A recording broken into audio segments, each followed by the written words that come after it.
Welcome back to the boat shed. Today we are going to be digging in literally to those old bulwarks. Let's go take a look.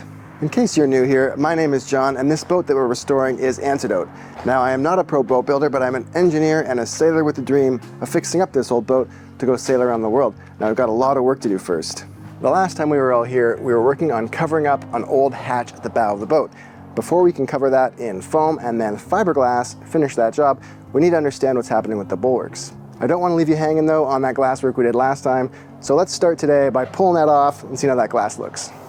You'll recall that we installed 3 layers of 1708 in here on the underside of the deck to help stabilize this surface and also level it out to the old flange where this hatch used to sit.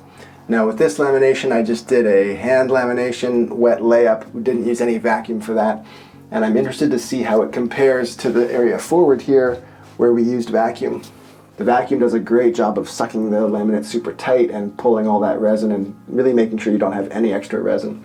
The resin that we applied under here was thickened with about 10% of the microfibers, and that was to help promote it to be extra sticky, and you can actually feel that on the underside of the peel plies. There are some sharp fibers that you can actually feel here in the glass. It's interesting stuff. I think it's designed to help promote adhesion between layers of laminations and wood especially, without preventing any of the flowing of the epoxy, so it doesn't inhibit the wet out characteristics. Let's get this peel ply off, see how it all looks. I think we were able to avoid any air bubbles by being very careful with that fin roller this time, so hopefully this is all looking really good. Let's see.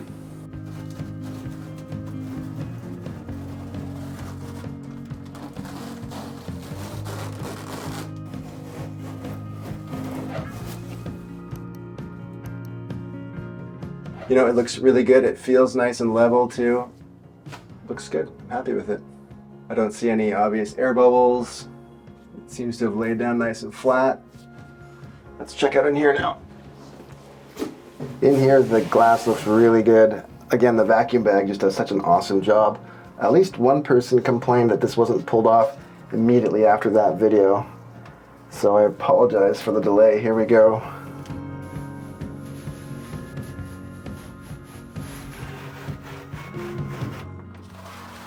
I didn't know that pulling peel ply off could create light when you're removing it. That's actually really crazy. So I'm going to try and get this last shot here with the camera so you can hopefully see the color that it makes. Really interesting. It's like phosphorescence of boat building. So both areas of glass look really good. No bubbles. Laminates are laying nice and flat. So I think you can confidently say that either approach will work. I do prefer the vacuum bag if you have the resources and the time and the extra energy for it. It does give a bit of a better finish and a better glass to resin ratio, but certainly not necessary. So these are looking great. We can leave these alone for now, and let's go check out that bulwark. I first discovered there was plywood in here when I was cutting open this section because there was some cracking, as well as in here some of the filler was obviously falling apart. It looks like it's just old polyester, probably from the end of the day, and it was cracking as well. So there's exposed plywood end grain here. I can see it inside this hose pipe hole, and then the moisture meter leads me to believe that this goes all the way around the hull. Very unfortunate. But as a number of you have pointed out, it's probably not going to be something that I ever want to leave. You can tell the kind of person I am from watching these videos, I'm sure, and it would not really make sense to leave that in there. We're going to do our best to get that out. So today what I want to do is cut in here a little bit and try and pull some of that out. I could potentially cut off the whole inside of the bulwark. That's sort of how some of you have suggested doing it. That would resemble what Magic Carpet did on theirs, but theirs was a completely different construction with the hull and the bulwark. It's not impossible. That's something that could happen. We'll see how this goes. But my first thought is to try to dig out that wood and shove some new foam down there. So we have a couple of things here. We've got some auger bits, different sizes. The plywood is 1/2 inch, so we have 1/4, 3/8, and 1/2. These are a little short, but I do have a quite long 3/8 that will get all the way to the bottom. It's about 8 inches that I need to go down. And then to clean it out, I have a couple of really nice long paring chisels that I got on eBay for a great price. Because you don't usually have a lot of need for a really long chisel like this, but this will be great for getting down there and cleaning out what's left of that wood, I'm hoping. And then we'll vacuum it out, clean it up as best we can, shove some new wood down in there, or sorry, definitely not shoving wood down there. We'll shove some new foam down there, maybe Kusa, or Divinycell, and then we'll cover this whole thing with new glass. Now I want to do all this before I start covering this area with foam, just because I want that last layer to come up and possibly wrap over. So I don't want to wrap over anything over this joint until I know what we're doing here. So let's investigate this, figure this out. Hopefully that gives us a plan for the rest of the boat. We can get this area dressed, finish the bow, and keep moving back down the rest of the boat. Here we go.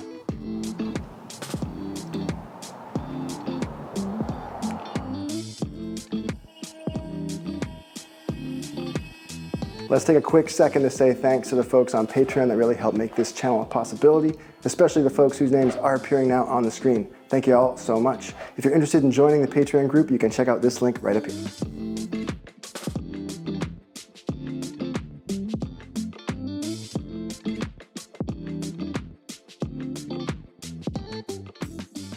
We have a nice little test section opened up here, and I can actually see some daylight right through here into this hawsepipe area. So there's just a little bit of wood there. This is crazy. Let's try and drill some of this out now and see if we can hog out that wood, test how deep it goes. Now, I'm hoping that these auger bits will do a good job of pulling the wood out, but not really get into the fiberglass too much. They're not really designed to cut fiberglass, so I hope that they'll sort of bounce off, pull out the wood. What I am worried about a bit is the screw tip on the end, potentially getting to the bottom and then piercing through whatever's down below, wherever this ends, because these have a tendency, once they grab, to just keep on pulling. So I don't want them to pull through and create holes at the bottom. So let's see how this goes.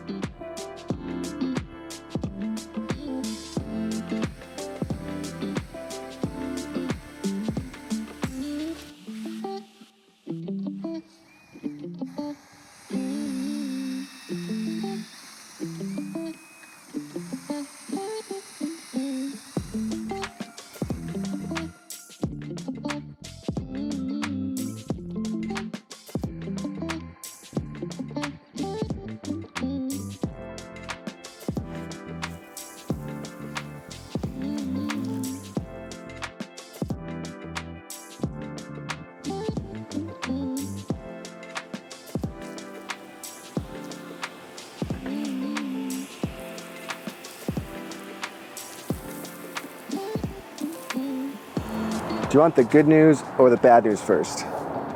Okay, we'll do the good news. We have found the bottom of the pocket here. So after quite a bit of drilling and scraping with that chisel, we've got about 8 inches deep to go here, and it's nice and clean on the bottom, so it's all coming out pretty well. It is a little bit of work though, I won't lie to you. So that gets us to the bad news, which is that there's about 100 feet of this to cover, and we've done so far maybe 6 inches. So anyway, it is what it is, but once I get this back together and it's all glued up, no water in there, then I'm gonna feel a lot better about this overall. So we carry on. More good news maybe is that the pocket actually looks to be in really good shape, so there's a good surface in here for gluing new substrate back into. I would love to know why this plywood is in here to begin with. I don't know what purpose it ever served. It sure is frustrating though. Maybe we should time lapse this for a bit.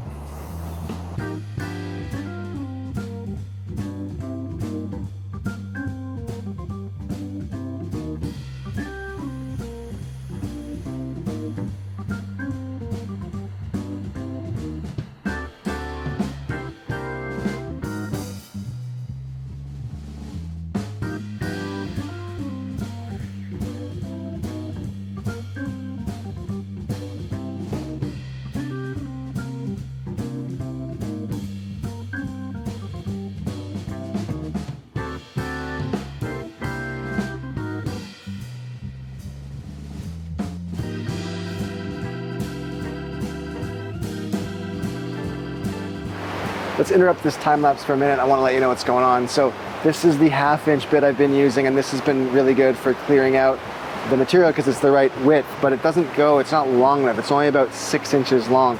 So I've been using this 17 inch 3/8 bit, which is great because it's got all the depth I need, but it's a little on the skinny side.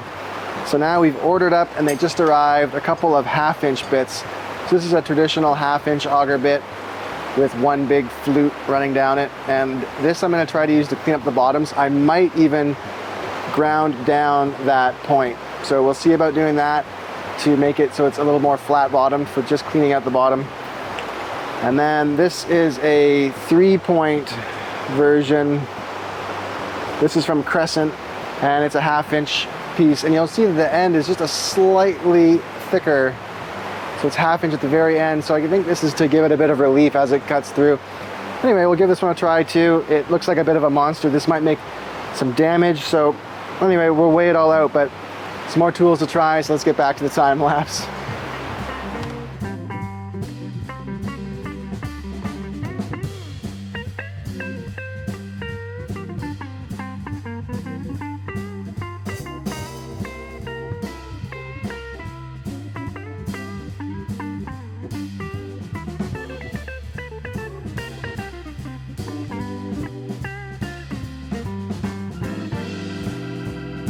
Now those new bits are definitely working a lot better than what I was using before.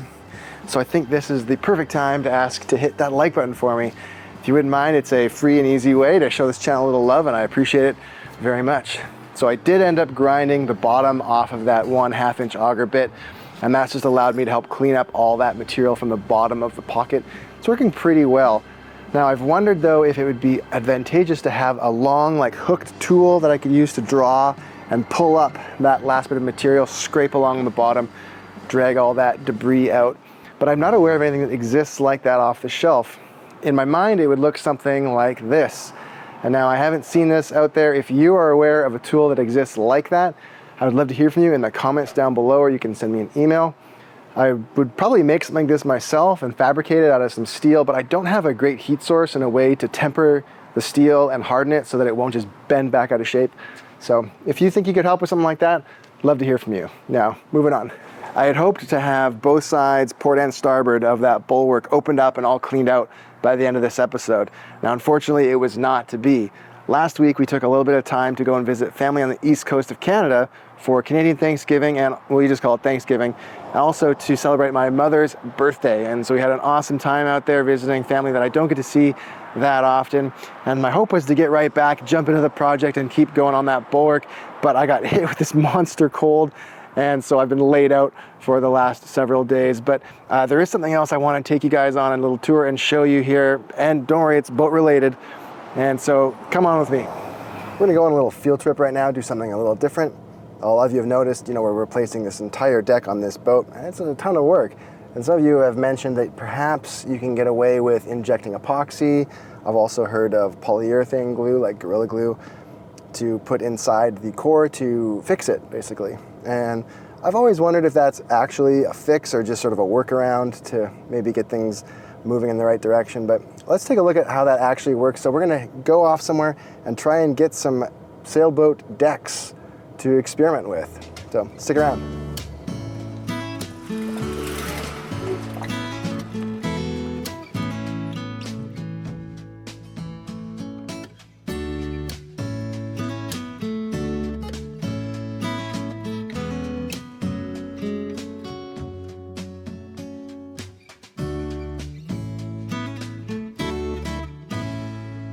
I can't believe I've never been here before. So in Lyndon, Washington, just off the main drag, is this sailboat scrapyard. This is a place where a lot of boats, local boats, unfortunately meet their end. Now, it's sad for me to see all these boats here. I wonder what kind of stories have brought them to be here. But fortunately, at least for me, this is probably a great place to pick out and cut out some soggy fiberglass panels. Now, of course, we'll ask first, but let's go take a look around.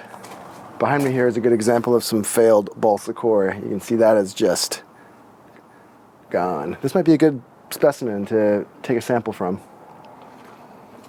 And the back of the boat is missing, so that's a problem. Well, this boat has seen better days as its back half is turned around to face the wrong way into the forward end.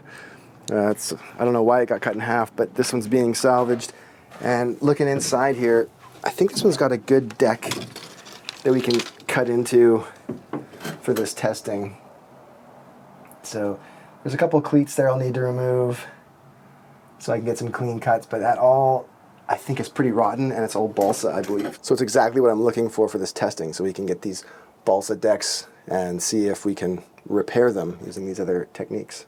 There's no question this thing is rotten. I mean, this stanchion is pulled right out, but now it is plywood, and I'm really looking for balsa, but the one forward here is balsa. So hopefully as we tear into this deck, we'll be able to get some balsa samples that we want. Well, this deck feels a little bit soft. It's actually a little too familiar. So this is gonna be a good candidate, I think, for the testing. All right, this boat seems like the winner for today, or maybe it's the biggest loser, but anyway, the Tigress from Bellingham is getting scrapped, and we are going to pull some of the deck apart in the name of science. So let's get a few samples out of this thing, and then we'll take them back to the home, to the lab, and we'll do a few tests on them to see if we can fix this deck with some injected epoxy or maybe some other methods. Here we go.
Well, big thanks to the Sailboat Wrecking Yard here in Linden and the Tigress of Bellingham for donating some core samples so that we can do a little science experiment. So we have 3 areas that we removed core from. I think we have enough to make several samples at each area so that we can do controls and different test methods to fix the different areas and compare them and hopefully get a reasonable, spread of data that we can look at and understand, is this actually fixing it or not? Let's get back to the shop and see how this goes. Before we go, let's take a look around here because they've got a lot of interesting stuff. Maybe they've got something for Antidote. Let's go see what they got.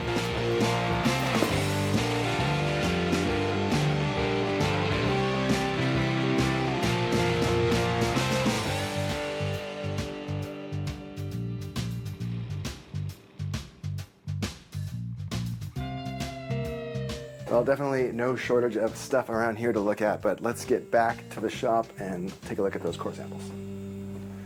I've gone ahead and wrapped these samples in some clear plastic. That's just to keep things nice and fair so that when we get around to bucking these up into smaller samples for the core testing, that all the water that's in there stays there. So something that struck me though while I was at this wrecking yard that I thought I might share is that I thought it was going to be difficult to find a boat that had a saturated deck because they didn't have any boats with old teak decks there. But the boat that I found was probably about 40 years old. I'm not sure exactly the make and model of it. Maybe you recognize it. Let us know down below. But it was soaked and it didn't have that many deck penetrations up forward where I cut these panels out. So it sort of got me thinking that, if you're watching these videos and you've got a boat at home and it has a dry deck and you haven't taken the time to look through all the penetrations in the deck to make sure they're epoxy plugged, then what are you waiting for? Oh my goodness, this boat was a wreck. First one I looked at, soaked decks. Anyway, the plan with these now is going to be to make a video where we test them, and it's going to be kind of a follow-up to the video I did earlier about different core materials.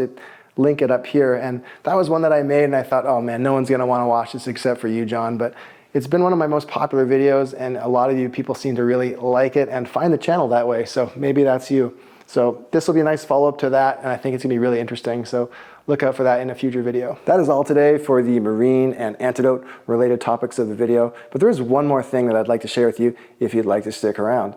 So as much as this channel is about fixing up this boat Antidote and walking through the processes of how I've decided to do that. It's also about following a dream. So for me, this project really represents just chasing a dream that I've had since I was in my early 20s. And I think it's really important to follow those dreams and do what you can to chase those. So I hope that all of you out there, no matter what your dreams are, I really hope you can pursue them or that you are pursuing them. And one that my father had, and I shared this in a previous video, is to do this motorcycle trip that he'd been thinking about since he was quite a young man.